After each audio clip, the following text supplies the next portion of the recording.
Hi everybody, it's Sarah Cray with Let's Make Art, and I teach watercolor, and today we are doing our mistletoe project. We have Keenan here working the cameras, and we will be doing this project in 4 steps. Okay? Nice. Our very first step is we are going to tape and paint our background. Now usually I don't add tape to our steps, but this one I'm purposely trying to create a border that I'll then paint outside of, so the tape is important. Our second step is we will be putting in our mistletoe leaves, and this step is going to take a long time, just to give you guys a heads up. Our third step is we will be putting in our branch and our bow, and our very last step is we'll be putting in our mistletoe berries. All right? Okay. We will be painting this project using the following paint colors. These are our Dandelion Paint Co. paints. They're our in-house paint brand, and our first color is yellow ochre. Our second color is pine green. Our third color is space blue. Our fourth color is amethyst. And our last color is bleed proof white. So we're using all 5 colors. And that's because we're doing quite a bit of color mixing, because we're doing desaturated colors here. So we'll be mixing some gray, green, and gray blue colors. This is fun then. Because it's pretty. I think it's pretty. Okay, I'm going to be using 3 paint brushes. I have around 2, I have around 6, and I have a 1-inch wash brush. The wash brush will be used to paint our background. When you're doing large areas that you're filling on your paper, it's much easier to use larger brushes. And we're using Let's Make Art watercolor paper. Please make sure you paint on the more textured size. And then I'm using painter's tape for my tape. I think that's it. Sweet. All right, let's do our oath. If you can raise your right hand and repeat after me. I promise to be kind to myself. I promise to be kind to myself. I promise not to compare my work. I promise not to compare my work. And I promise to have fun. And I promise to have fun. Thank you. You're welcome. And for me, my competitive soul, this is a great reminder that it's not about who can paint the best picture. That takes the joy out of it.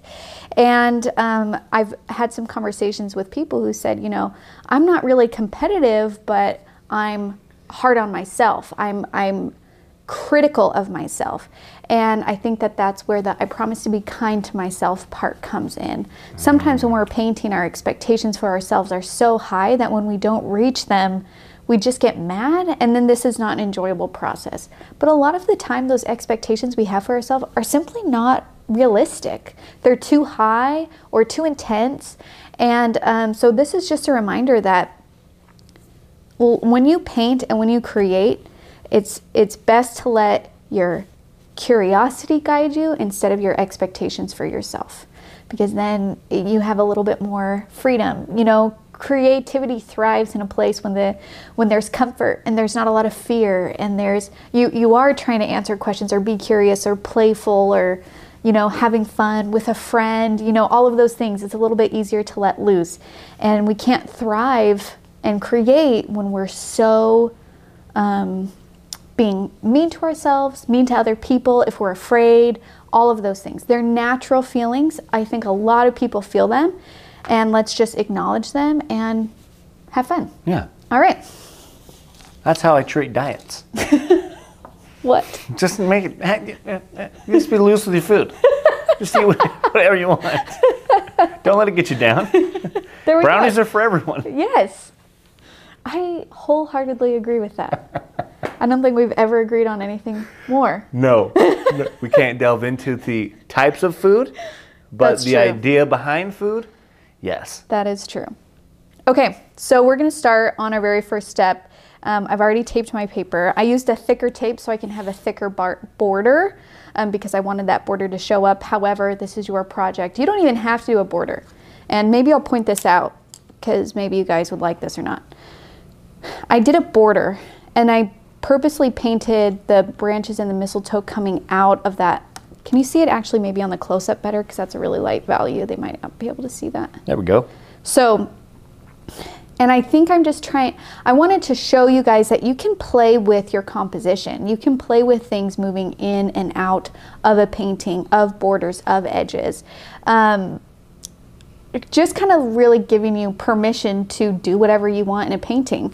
So here you can tell that I painted the border, untaped it, and then painted on top. So it's kind of like an in-out painting. Oh. You guys can do that or you cannot do that. It's totally, totally up to you. Do you see what I'm saying? Yeah, that's super cool. Yeah.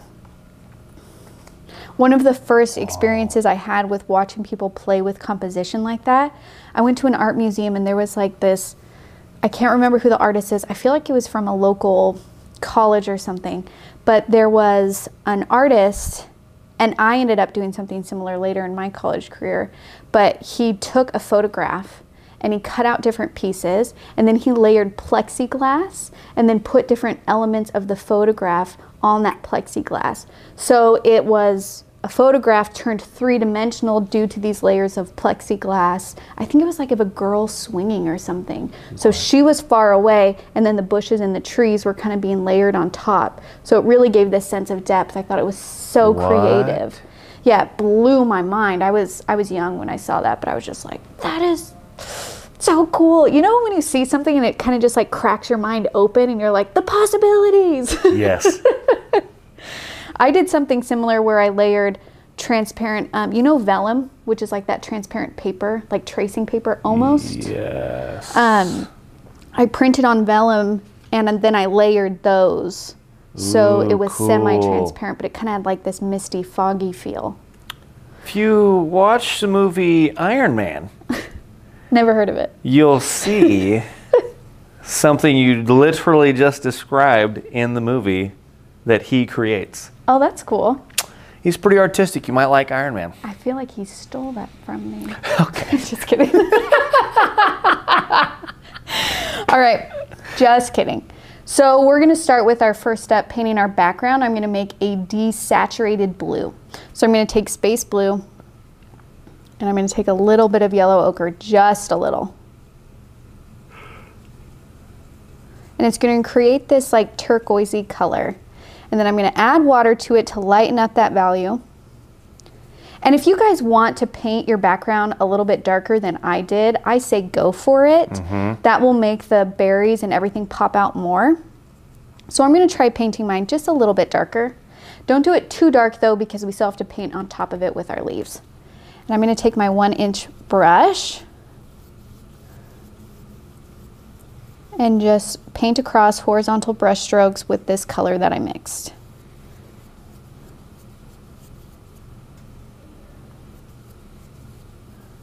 Just working my way down. Isn't that a gorgeous color? I was going to say, working my way down this page. Is that Michelle Branch? Who? Michelle Branch? I don't know that. I can't know that. It is, Keenan, and you ruined my joke. I was going to be like, is Michelle Branch here? Is that her? Dang it. Sorry, I ruined your joke. It's okay. I just got really uncomfortable because I never know the name of artists.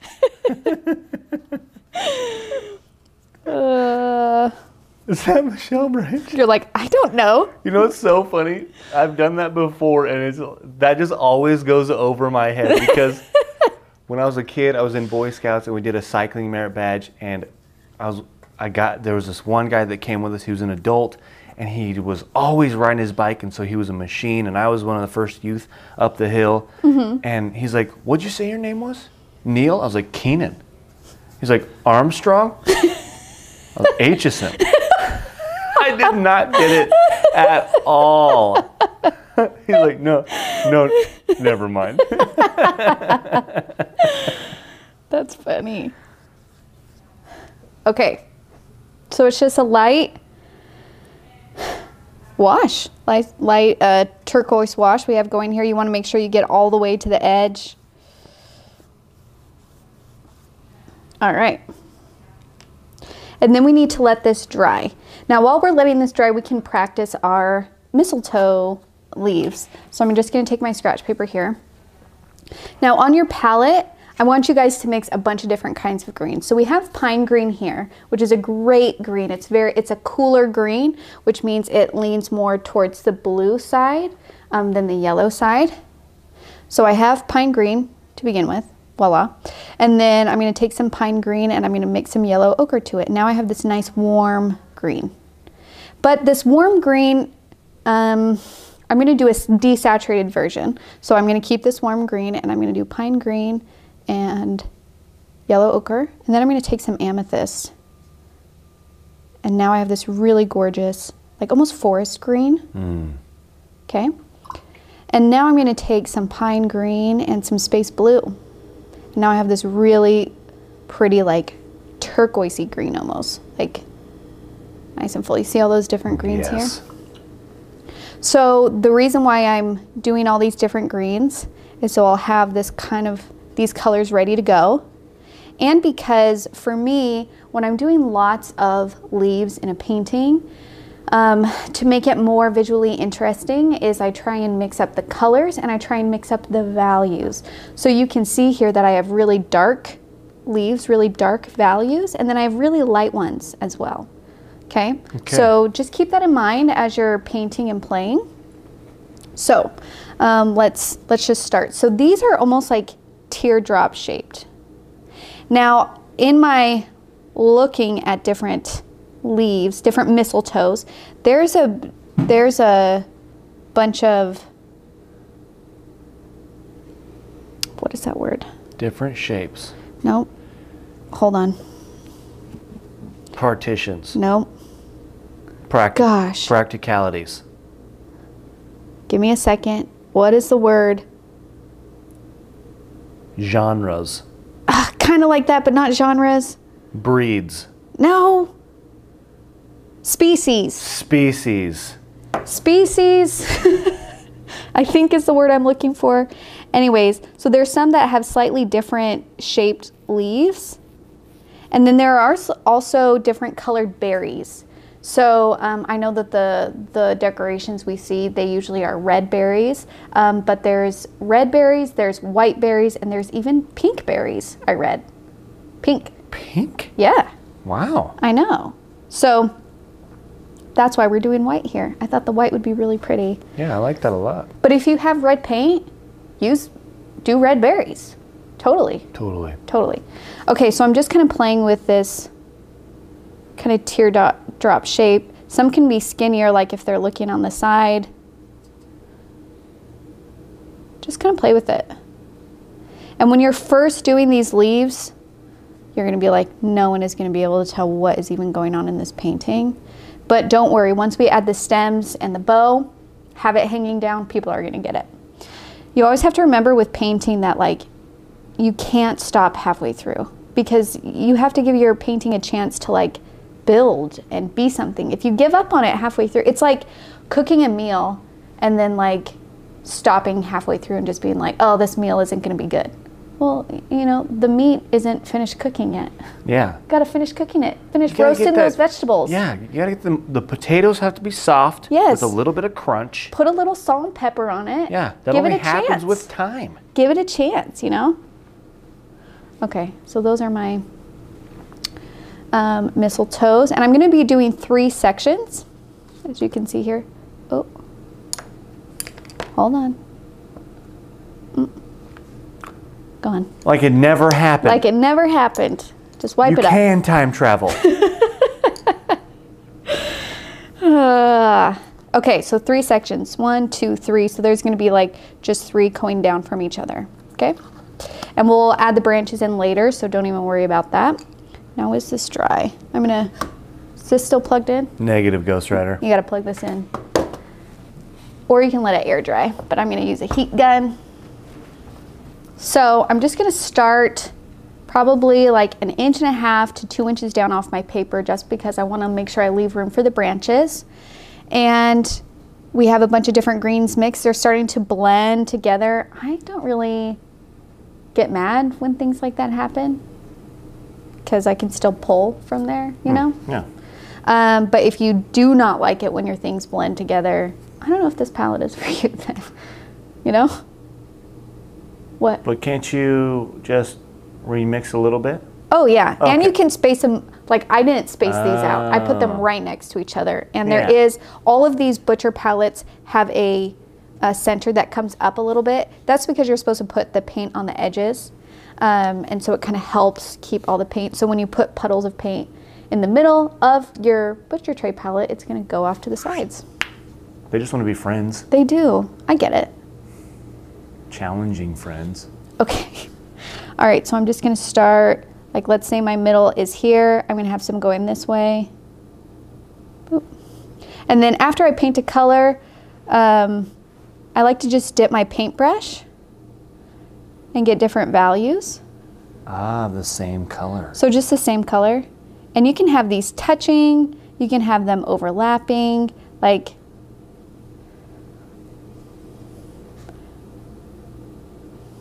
sometimes they, like, we're going for loose here, you guys. We're not going for realism. We're not really focusing too much on values. We're kind of just playing with these different colors.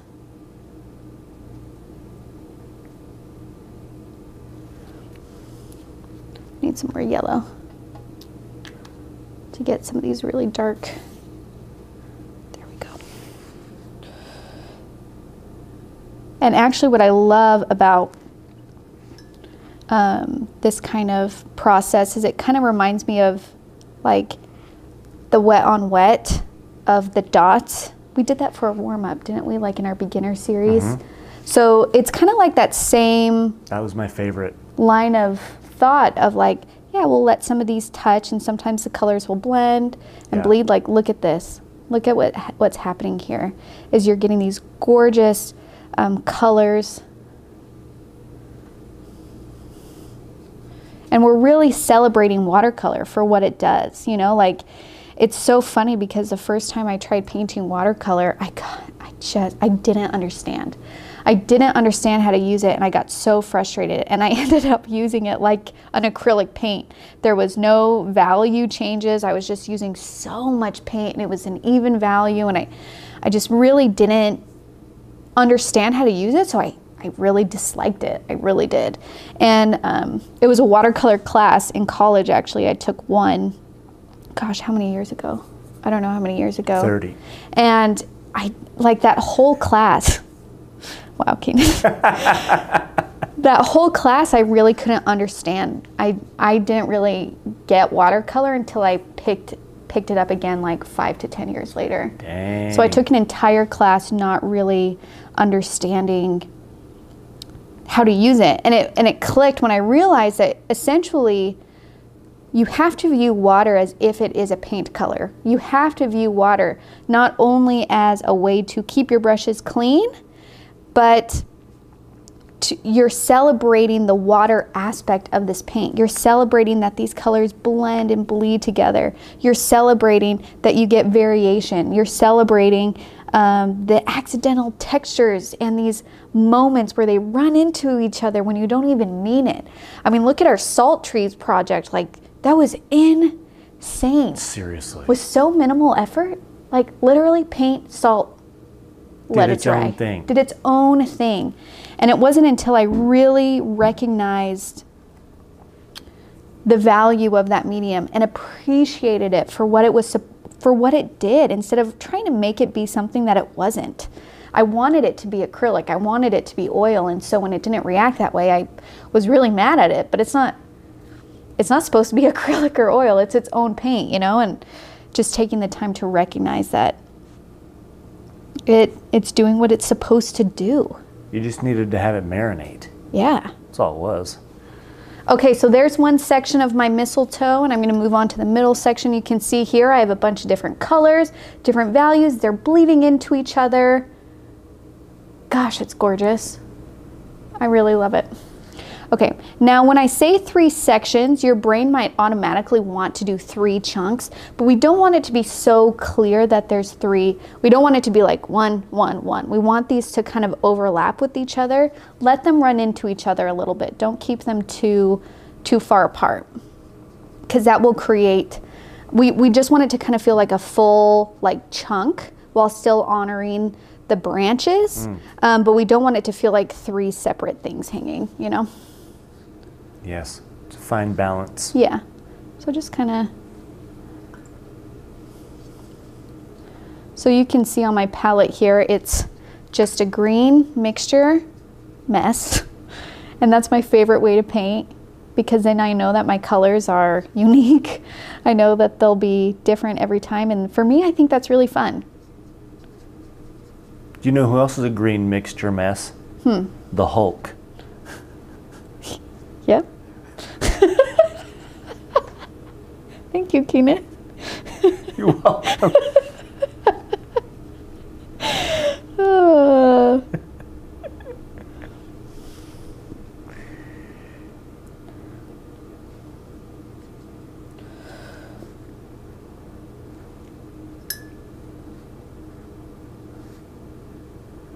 Another thing that you can pay attention to as you're painting this, and this is probably more and more, if this is your very first painting, you're just doing a great job like painting, so I don't want you to stress too much about this. But if you've been painting for a bit, something that you can start thinking about is pay attention to the implied lines that are being created in your composition through color and value. And what I mean by that is, where are there where are the values, like the dark values, the light values, the medium values, and are they lining up in a way that it's creating implied lines? So you want to try and mix it up.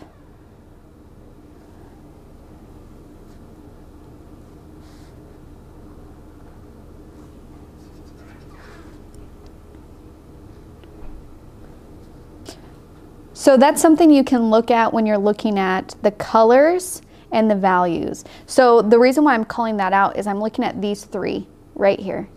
These three are the same color and they're the same value, and they're all right next to each other creating a line. Now, something that you can do is you can just say, okay, I noticed it, now I'm just gonna be aware and not even touch it, not even worry about it, it's not a big deal.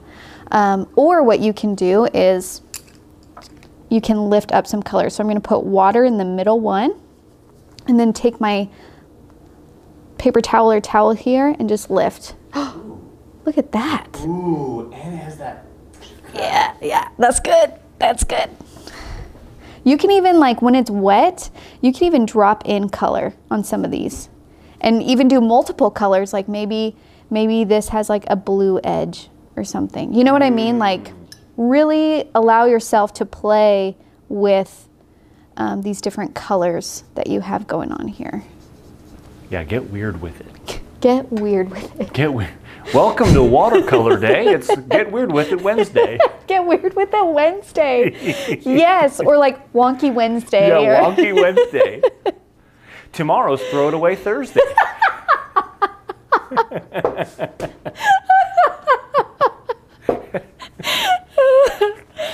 One of my favorite things you've ever said. Throw it away Thursday.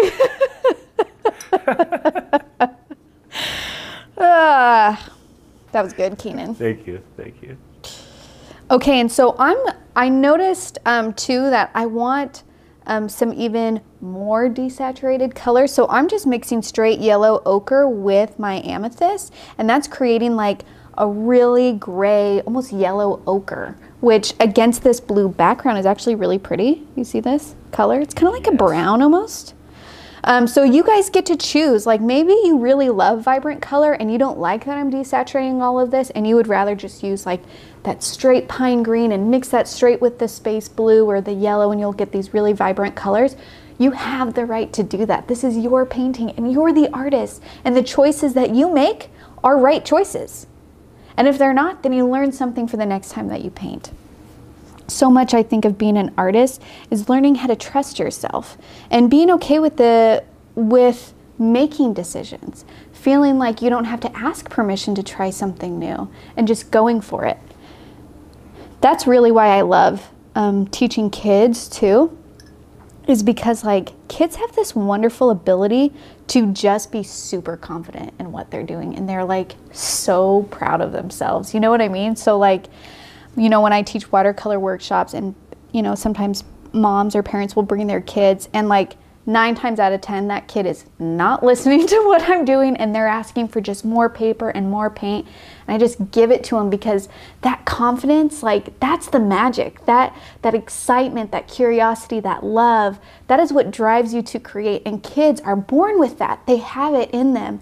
And unfortunately, as we grow up and we think about success and we think about money or whatever it is to be an adult, we lose that. We lose that sense of wonder sometimes. We lose that sense of courage. We lose that feeling like we can create.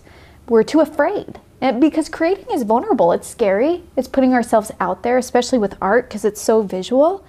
So I just like, a lot of my hope when we're painting is giving you guys the ability to tap back into that wonderment that we all had, you know. And when you create from that space, when you're playing from that area, like that's where you really find yourself. That's where you really create.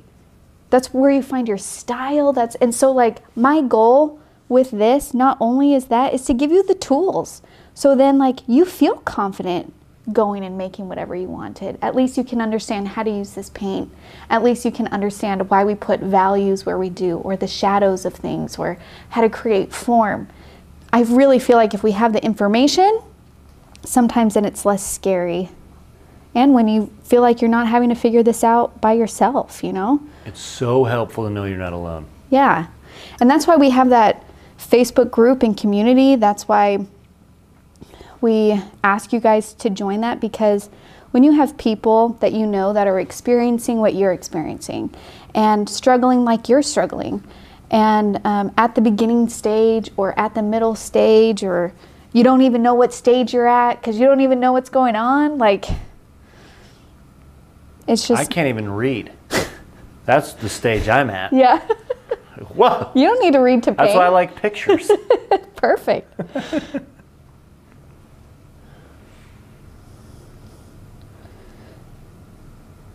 And you guys can see here, I am not worrying about making these perfect. Like some of these mistletoe aren't even teardrop shaped. They're like, what's even happening here? And I'm like, I don't know. But the wonderful thing is when you have a lot of something like layered like this, it's gonna read as whatever you, it's the same thing with like trees and leaves and stuff like that. Like when you have a lot of something next to each other and we tie this up and we put in the branches, they're gonna be like, oh, that's mistletoe, okay. And they're not gonna be looking at the one individual leaf that is misshapen and wonky. Like they're not gonna look at that, so. It's like a melted Hershey Kiss shape. Yes. That's what it is, which I'm a big fan of. Me too.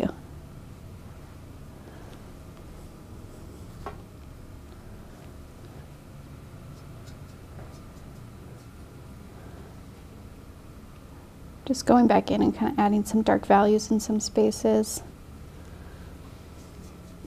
And if there's some areas where there's like chunks between them, like big chunks, don't feel like you have to go and fill those in. Maybe that's the perfect place to put a berry, put a little branch or a stem.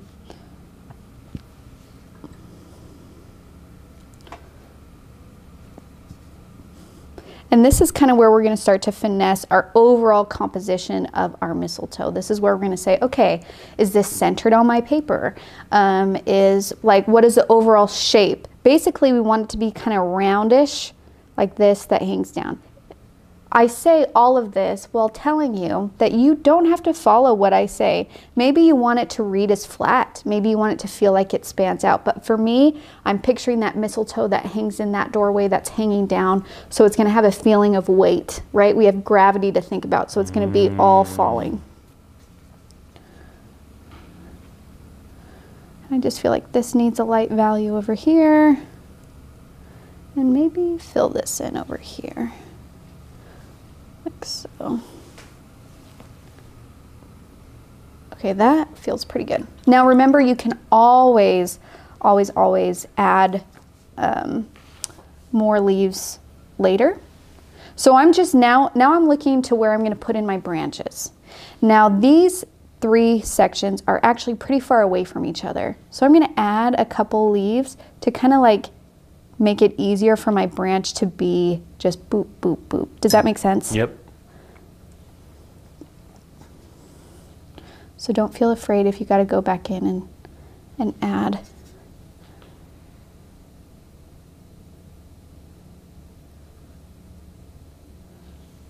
Okay.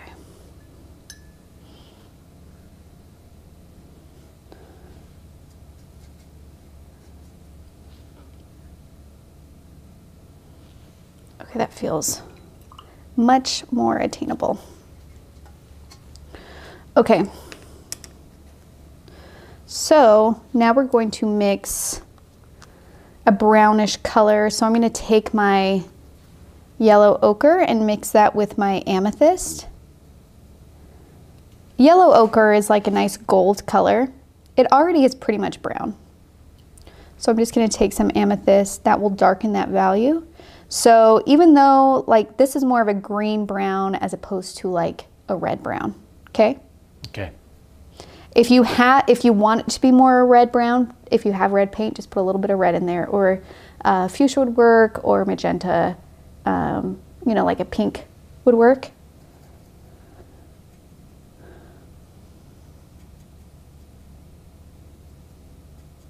Okay, and I have my two.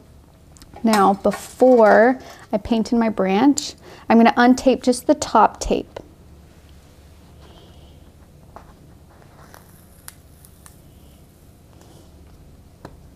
And the reason why I'm just going to do the top tape is because I still am going to paint my mistletoe berries, and I don't want my paper to, I feel like it needs to dry longer before I untape the whole thing if I want to save it from getting too wrinkly. So I'm just going to do the top part. I'm going to be very careful.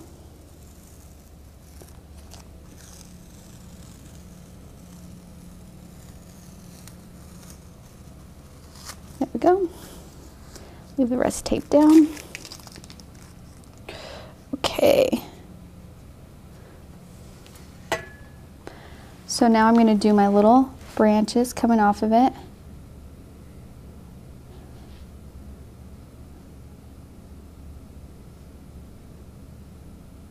And it's okay if your lines get a little squiggly. So, all right, and then when I go all the way up, I'm going to leave a little bit of a gap where I'm going to put my bow and then continue the branch. Cool. Now I didn't leave a ton of space for my bow, but that's really not a big deal. I'll just do a tiny little one right there, kind of more out. You see what I'm saying? Mm-hmm. Now, versus the bigger, like a more circular loop, you're gonna do more an oval yeah, loop? like if you're looking at my reference photo here, this, because there was a big space between the top and this first leaf, I was able to do it more vertical. So this bow that I'm going to do more horizontal. You see what I'm saying? Yep. There's nothing wrong with that. This is a loose painting with no outline. We want there to be variation between them. So now I'm going to put in branches kind of like throughout. So kind of where you see some tops of the mistletoe, you can just put little thin lines that, and they're not necessarily connecting to anything. You can even, like, if you want to do a little vein on some of these leaves, you can. Just remember that if your painting is still wet and you paint on it, then that will spread. If it's dry, it will stay a nice sharp line.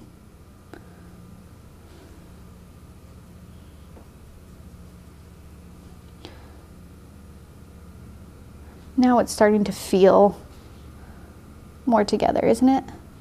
Yes. Nice little... Ever since you added those top branches. Right? Once you add those branches, it feels like, oh, okay. And it's funny because even now, like looking this, I still feel like it's pretty sectioned. So after I do these 3 branches, I'm going to come back in here and kind of like connect some of these areas because I feel like this is feeling very separate from this. Okay. I did the very thing that I warned you guys about. Excellent learning experience. Yeah. It's not a big deal. We can always go back and change it. And it just shows you that, like, no matter how long you've been painting, things happen. And you just got to adjust. It's not about doing it perfectly the first time. It's just like being okay and problem solving and moving on and learning. Not giving up. Okay, that feels really good. Now I'm going to go back in and add some more mistletoe, specifically over here. Just want to connect some of these areas.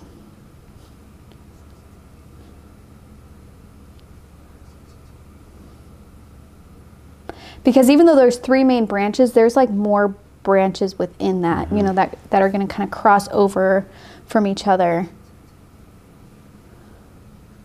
I guess it makes sense to say stems versus branches. Yes. Stems at the top and branches within. Yeah, yeah. Oh, that looks great. That's starting to feel better, isn't it? Yeah.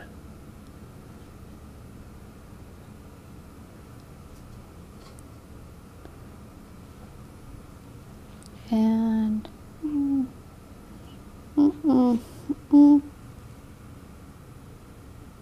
that's good.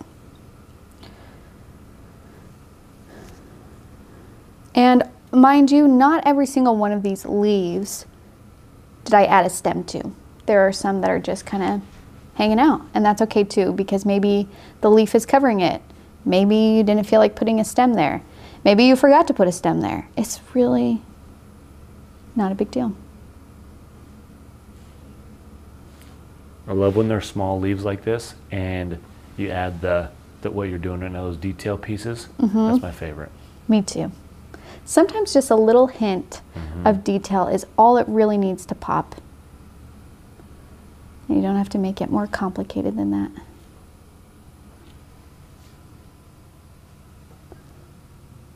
Okay. All right, let's do our bow. Now you guys can choose whatever color you want. I'm going to go for like the same turquoise color that we're doing, but I'm going to make sure it's a darker value so that it stands out against my background. So I'm going to mix space blue. Actually, let's get some more space blue. My space blue kind of disappeared on me. Space blue. Ooh, and that's just a gorgeous color on its own. But I want it to feel Christmassy, and I feel like that turquoise color reads Christmas. So I'm going to put in some pine green in there and a little bit of yellow. There we go. Okay. Now here's my little knot with my bow. I'm just doing a square. And you, like, if you guys want to do a really gorgeous, like perfect bow, go for it.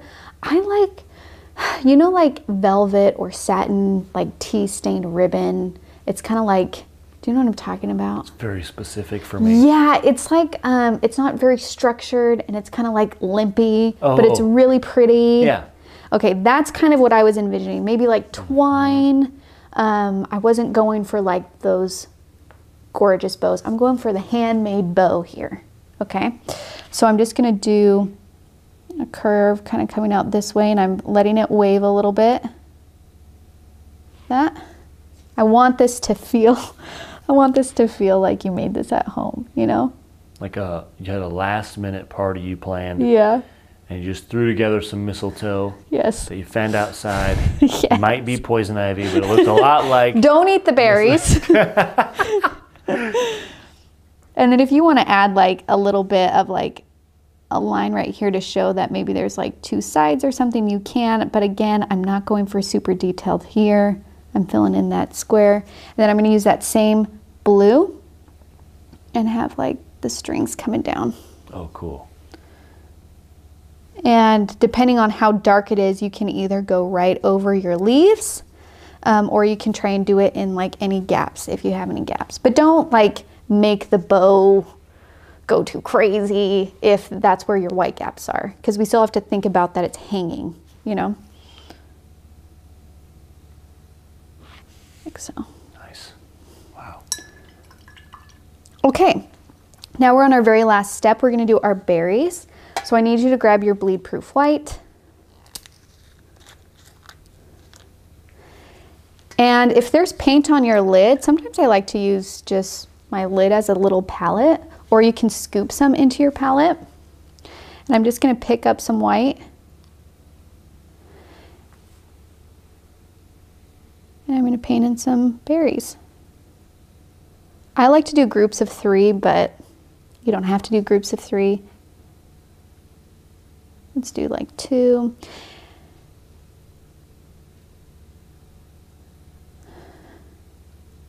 And how many berries is totally up to you.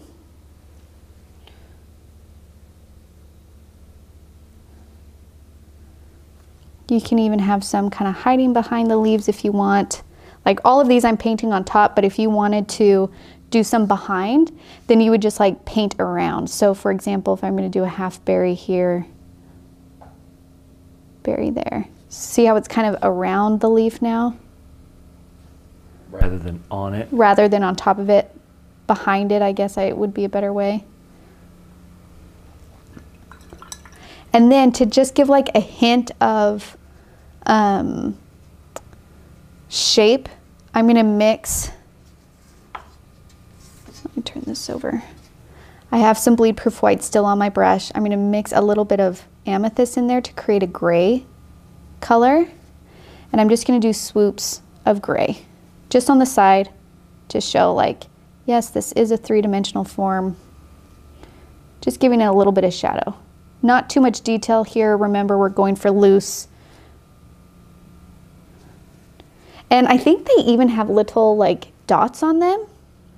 You know what I'm saying? So if you want to do a little boop. Ooh, yeah, speckles. Yeah. It could even be a reflection. I feel like it's where I'm not, never mind. Yes, I'm not what? going to. No, what was it? Nothing.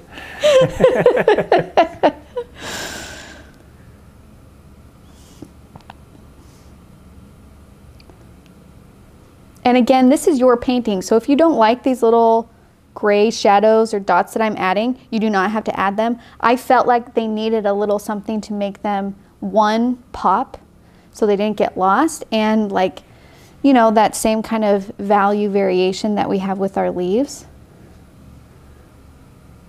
Man, those are cute. Yeah, those look great.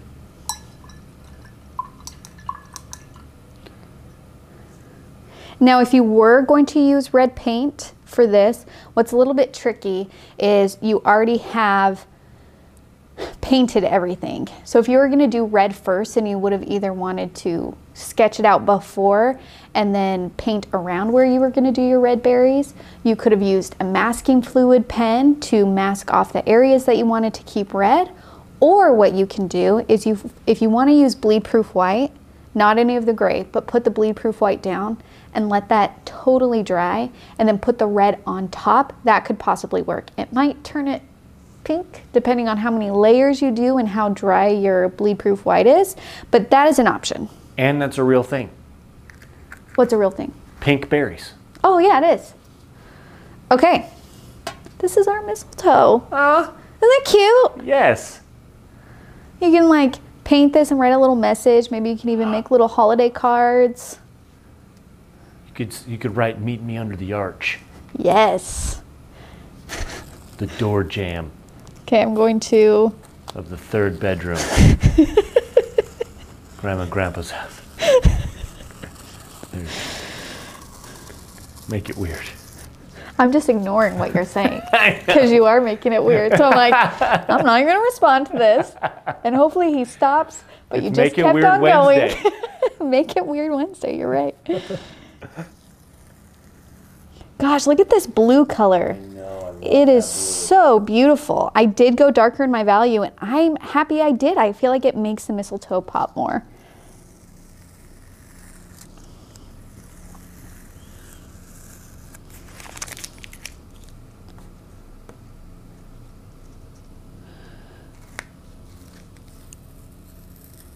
It's funny because very rarely when I'm removing my tape does it tear a lot, but sometimes when I start it, it's right on the corner. And actually, I was talking to our paper manufacturer, and he thinks it might have something to do with when we use a heat gun. Really? Yes. Yeah, because I was talking to him about it. I was just like, sometimes I get tearing when I'm removing my tape. And he was just like, well, are you using a heat gun on it because sometimes the adhesive on that tape will affect the paper, and when you try and tear it off, that could cause the tearing. And so he did some examples, and I was just like, that's a really interesting thing. I'll pay attention to that when I'm painting. So yeah, so it's just on the edges. I wonder if it's because I use a heat gun. But anyways, there's our cute painting. I love it. All right, I hope you guys enjoyed this project. I hope you had fun. I hope you make it yours. Please share what you're painting. I know it's hard. I know it's scary.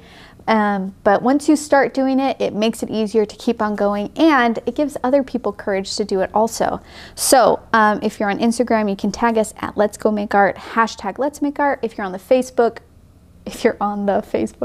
you can join our Facebook group called Let's Make Art Watercolor. And if you need any of these supplies, you can find them at letsmakeart.com. That's it. Bye, you guys.